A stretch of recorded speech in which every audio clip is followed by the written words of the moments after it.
Welcome back to another exciting episode of College Cash Corner, the ultimate podcast for all things personal finance. I'm Tara, your host, and I'm thrilled to have Natalia and Victor joining me today as co-hosts. In today's episode, we're diving deep into the world of investment accounts, exploring the common options and how they can benefit students like you now and in the future. But before we start, let's introduce our co-hosts. How are you both doing? I'm doing good, thanks for asking. But this subject in hand is so interesting to me because this is one of the ways to become financially free and a safe way to accumulate money over time. I'm great, really enthusiastic to talk about investing accounts. Natalia, let's start by explaining what exactly an investment account is, why it's important for students to know about them, and consider opening one as soon as possible. Absolutely, Tara. An investment account is a financial tool that allows individuals to invest their money in various assets such as stocks, bonds, mutual funds, and more. It provides an opportunity to grow wealth over time by generating returns by means of compounding interest on their investments. Again, the key to grow wealth with investments is time. So, as sooner you can start investing, the better. For college students, opening an investment account can be a powerful step toward building a long term financial security and achieving future goals. Thank you, Natalia. As we begin talking about each type, it's important to understand that there are tax advantaged accounts and non tax advantaged accounts. If you see or hear the words Roth or traditional, it's a tax advantaged account. But there's a difference between Roth and traditional accounts, and it all comes down to taxes. Natalia and Victor, can you explain to the listeners the difference between Roth and traditional tax advantaged accounts? Sure, with a traditional account, the money you contribute is made with a pre-tax dollars, which means you can subtract the money you put into the account for your taxable income when you file your taxes. It's like a little deduction that helps lower your tax bill. However, when you take the money out in the future, you will have to pay taxes on it, as is a regular income. On the other hand, with Roth account, the contributions are made with after-tax dollars, so you don't get a tax break right now, but the good news is that when you withdraw the money in the future, it's generally tax-free, including an investment gains or earnings you made along the way. Exactly, Victor. So, with a traditional account, you get a tax break when you put the money in, but you pay tax on the withdrawals. With a Roth account, you don't get a tax break when you contribute, but you enjoy tax-free withdrawal later on. And you can switch back and forth between Roth and traditional accounts as your life and tax circumstances change. That's the main difference between Roth and traditional accounts. It all boils down to when you pay taxes, either upfront with a Roth account or later on with a traditional account. Thanks for that breakdown, Natalia and Victor. Now, let's talk about some common types of investment accounts that MCC students can consider now and in the future. It looks like we're going to talk about accounts you can open on your own and employer based accounts. Let's start with the accounts you can open on your own. Could you two explain what taxable accounts, also referred to as brokerage accounts, and individual retirement accounts, or IRAs, are? Absolutely. I will start with taxable account. A taxable account, also known as a brokerage account, is where you can buy and sell things like stocks, bonds, and mutual funds. You can open one as long as you have money to invest.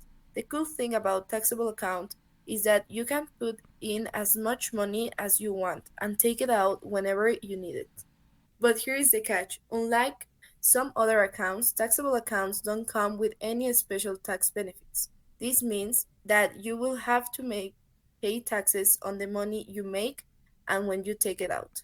The amount of taxes you will owe depends on the special tax table that's used to figure it out how much you have to pay. Now let's talk about IRAs, an individual retirement account. You have to have earned income. There are two main types, traditional IRA and Roth IRA. With a traditional IRA, the money you put into the account can be deducted from your taxes, so you pay less in taxes now. The money you invest grows over time, and you don't have to pay taxes on it until you take it out in retirement.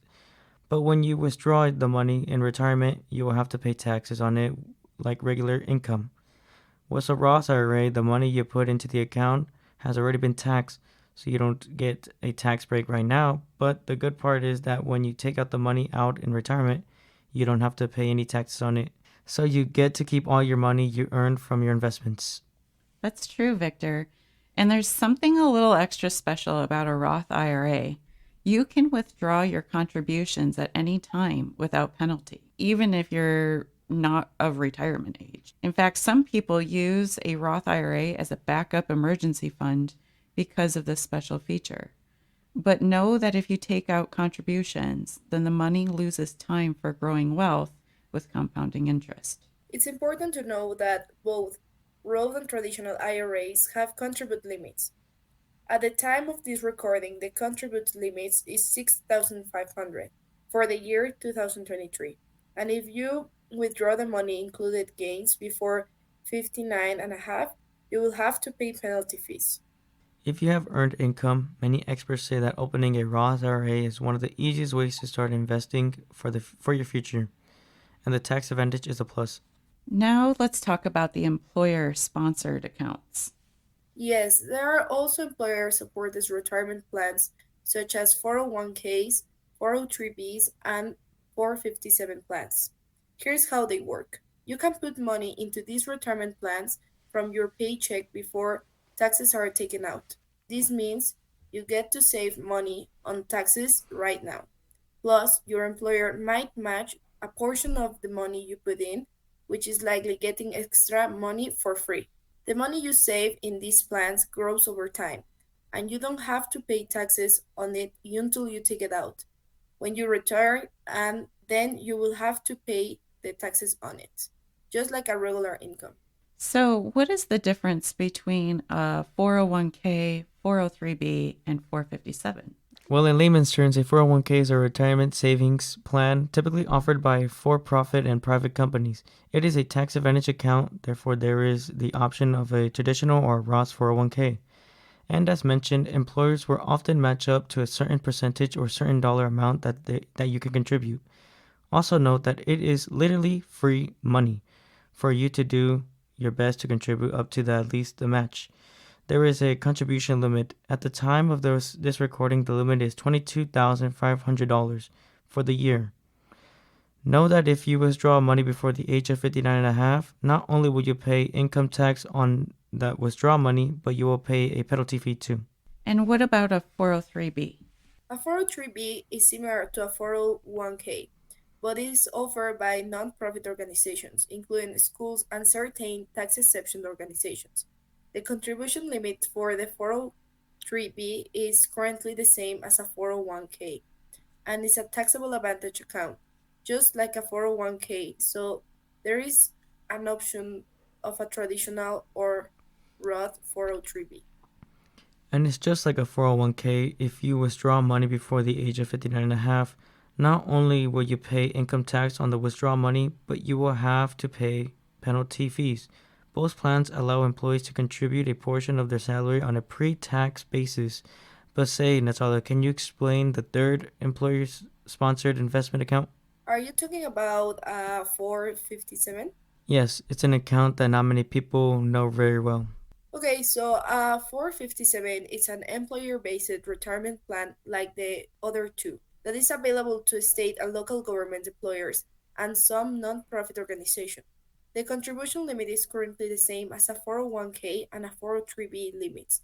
And if you withdraw the money before 59 and a half, you will pay penalty fees unless you separate from the service. An unlikely perk of a 457 is when you separate from the service or leave the place of employment. Regardless of your age, you can withdraw the money from the accounts and not to have to pay penalty fees, but you will have to pay income taxes on the money you withdraw. But to get this one, you will have to work for a government or a state job, like a senator or even working for a MCC. With all of this information, I realized that all of them, except for the taxable account, have penalty fees if you withdraw the money before 59 and a half. Why is that? The purpose of these accounts is to set you up to build wealth over time. A lot of wealth builds with compounding interest. Here's how it works. Let's say you have 100 in an account to earn 10% return annually. In the first year, you will earn $10 in interest, which is the 10% of 100. So now you will have 110 in your account. But here's the cool part. In the second year, you won't just earn 10% in your original amount, the 100. You will earn 10% in your new total 110. That means you will earn 11 in return. Now you will have 121 in your account. Each year, the annual return you earn are added to your account, and the next year you will earn interest on that larger amount. So as time goes on, the interest you earn starts to snowball and gets bigger and bigger. The longer you leave your money into the account, the longer it has to snowball. Eventually, the interest you earn will be greater than your contributions. So the penalty fee works as an incentive for people to leave their money in the account and let it grow. We've covered a lot today. I'd like our listeners to remember that everyone's financial situation is unique, so it's essential to do your research as you're making investment decisions. And now it's time for some closing thoughts from my amazing co hosts. Victor, what inspiring words do you have for our listeners? Thank you, Tara. To all our community college students listeners out there, remember that every small step you take towards investing in your future counts. Embrace the power of compounding interest. Stay disciplined and don't be afraid to take calculated risk, but research and study before you do. The road to financial independence may have its challenges, but with perseverance and clear vision of your goals, you can overcome anything. Keep educating yourself, make informed decisions, and never underestimate the incredible potential you hold within yourself. Well said, Victor. I couldn't agree more. Thunderburst, don't underestimate the impact of your financial decisions today on your future. Start investing early, even if it's with a small amount.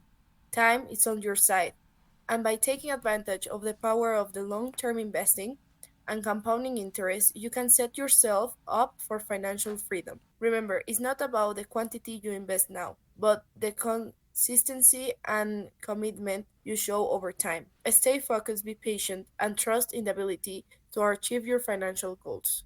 Also, we'd like to remind MCC students that the financial literacy team is here to support you in increasing and sustaining your money know how. Go to MCC's financial aid website. On the left side, click on financial literacy. There you can book an appointment to meet with any of us one-on-one to get individualized support and resources. You can register an account with Cash Course for free, view upcoming workshops and events, and learn about other financial resources available to you. And as we wrap up today's episode, I'll leave you with a lighthearted investment-related joke. Why is Ireland a good investment? Because its capital is Dublin. And that concludes another informative episode of College Cash Corner. We hope you enjoyed our discussion on investment accounts and found it valuable for your financial journey. We encourage you to keep exploring the world of personal finance with us here on Triple C. Take care.